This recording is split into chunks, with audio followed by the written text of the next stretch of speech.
In this season of Tech for PD, we've covered a lot of important topics. To start our recap, let's first look into issues related to the core of PLM. I think integration has always been important in product lifecycle management. When you think about the importance of the relationships between all of the different aspects of developing a product, all the people involved, and really also the processes that need to be associated with the data, I think integration is a bit of a no-brainer. I think part of the reason that more granular solutions are getting some traction today is there's a backlash against the traditional cost and time associated with deploying a PLM system. Let's not confuse them with your fancy frameworks. I don't think they have to be integrated. You can integrate them, but I think it takes far too much effort. If data and processes aren't in sync and aren't thought through together, then your processes won't support your data won't support your processes.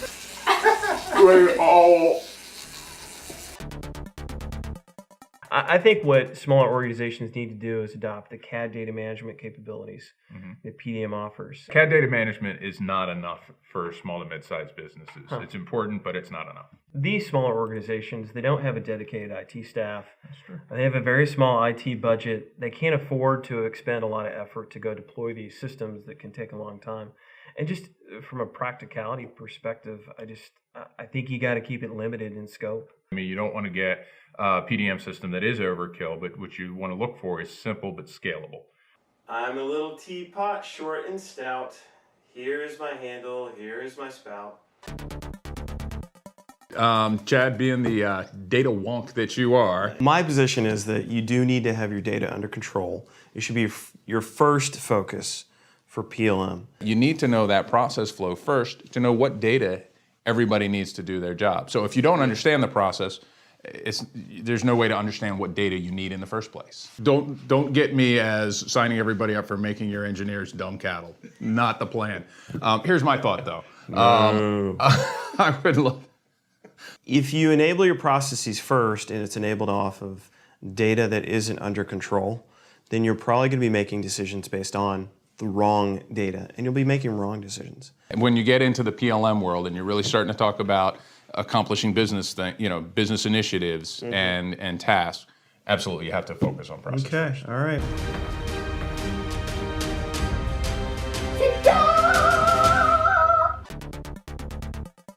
I think it's very important that PLM serves as the master and that we're defining all of the information about a product in PLM and then moving it out to other systems for execution. I think it's a good vision. I think in reality though, that it's too big of a bite to take, right? So I think at a minimum you need a one-time push from PLM to ERP at release to manufacturing. And also whenever you have a change, when you have a change process, you gotta re-release that information. But I think that's really all you need at a basic level. I think we need to be a lot more fluid in what we're doing and be able to quickly understand the impact of changes. You got to make the right decisions. I think what's important there is to have the right people participating in the process. And that doesn't necessarily mean you have to get everything into a system. Oh.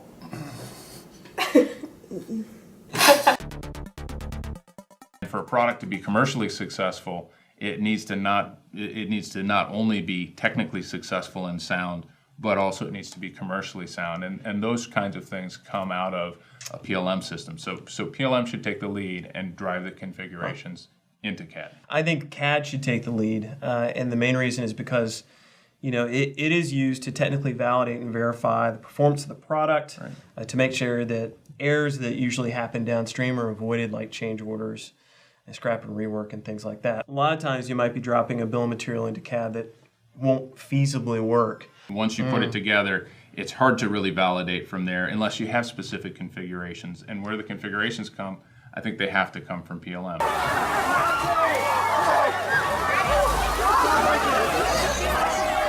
Now, we didn't just cover PLM topics in Tech for PD. We also dove into some pretty meaty design and engineering topics related to CAD and simulation.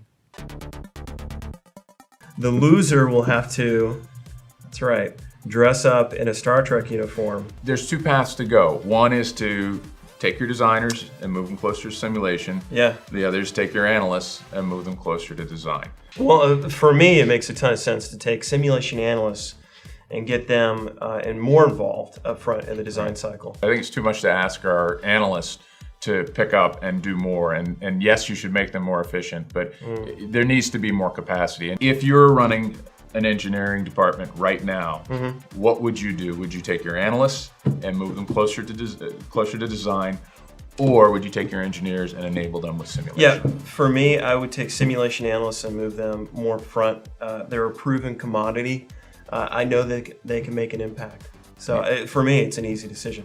Easy decision for me too. Proven commodity, but also a precious commodity. There aren't enough analysts available to do that. We've got to get more capacity from the designers, get it done earlier without the handoffs. I feel like I need to explain this. Live long and...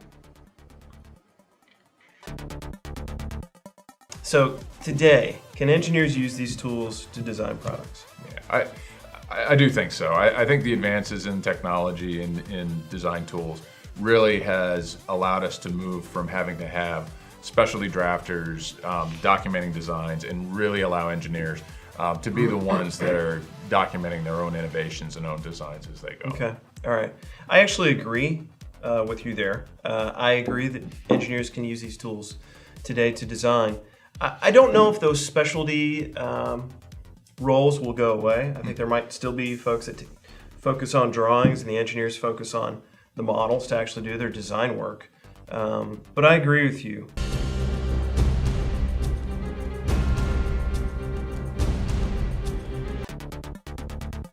I think the technology is ready. I think what we've realized, by the time we start using CAD, most of the design decisions have been made.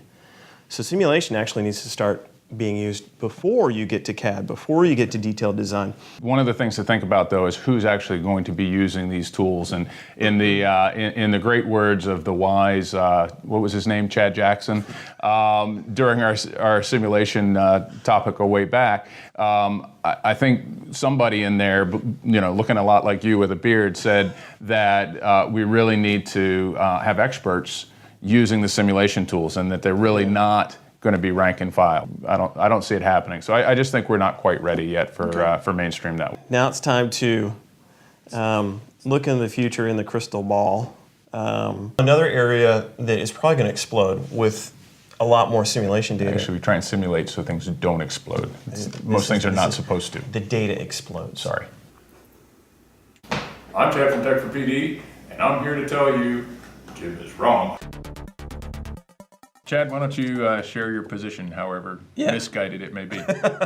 Sure. I'm in favor of granular solutions, granular apps in the CAD space. And my rationale is it's important to enable as many individual roles in the design and product development process as possible. So obviously I'm going to take the other opinion on this, and at the risk of taking the integration role after brushing my teeth with wasabi the last time, I still feel strongly about integration. I think there's, so to state my position, I think we're going to see more commonality of data, and we're going to see vendors creating more integrated suites and bringing them to market, and that those are going to provide more value.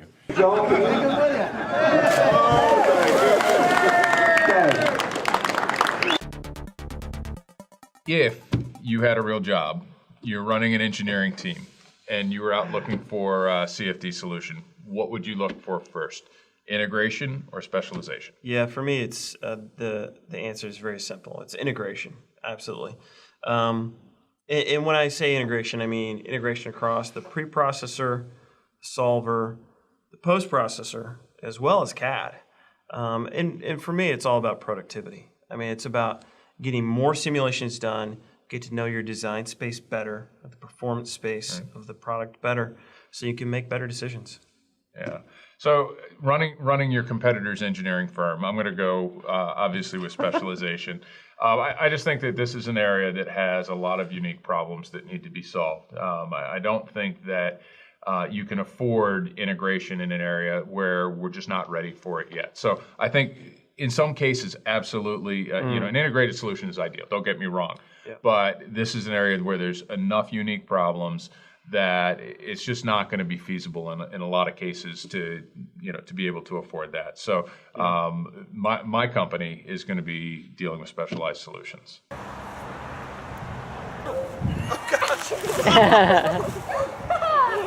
Beyond core PLM, CAD, and simulation issues, we also debated lots of issues on the fringe of PLM.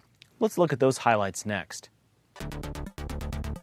I'm of the opinion that social technologies really can't be applied successfully to collaboration environments on a broad scale. So this is an interesting debate because I see it entirely the opposite way. I think that ad hoc collaboration is actually the first place and the easiest place to go ahead and start using social computing and using this more natural way of interacting.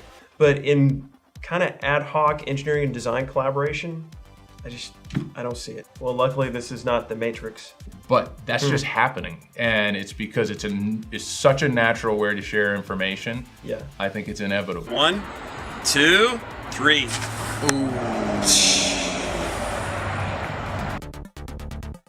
I really do think that most organizations need to adopt system engineering in PLM because of the complexity. It helps them manage the complexity. I think there's enough value there that it overcomes the risk. I can tell you're trying to bait me with integration. I'm not going down that path this time. It's not worked out for me. I love integration. You know me, but we're not ready for that yet. I think when you look at the systems engineering market the way it stands today, it's a best of breed market. If you keep them in siloed databases and separate, then you just can't have that integrated view. Yeah. Or do you believe in magic? That's the debate. Systems engineering right now is going to be, it's too much to say we're going to tweak PLM and get systems engineering out of it. I actually went against integration.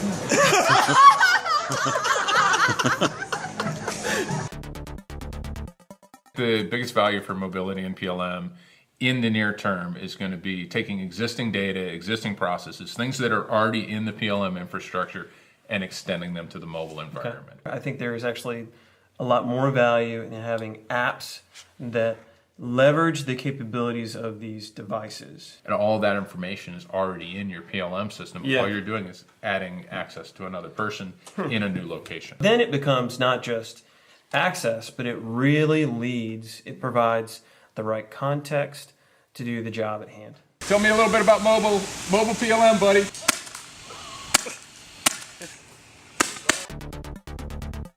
And I'm not the one overcompensating with a large mug. My position is that it needs to be managed in PLM. I just think that the tools that are out there right now already work. There's a lot of investment in them. So we're going to see a federated environment. And I'm actually not just talking about compiled software. I mean, actually, a lot of PLM providers do that today. You can compile the software and put it as part of the bill of material. But I think you need to go deeper than that. Well, if I look into my much larger cup of knowledge that runneth over, PLM is just not made to do that right now. Oh, not bad. It's not bad at all. You won this time, Chad.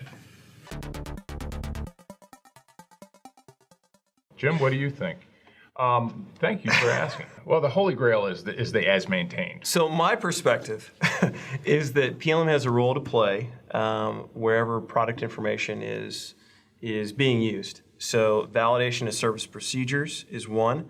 The other is management of service instruction or documentation is the other. We have a battle of wits between two unarmed men. You need to have a lot of service knowledge, and you need specialized applications to manage that I think do have some applicability in PLM. I think that's too far of a reach for PLM. For my consequence, I'm going to one-up Jim's saltine challenge. Start.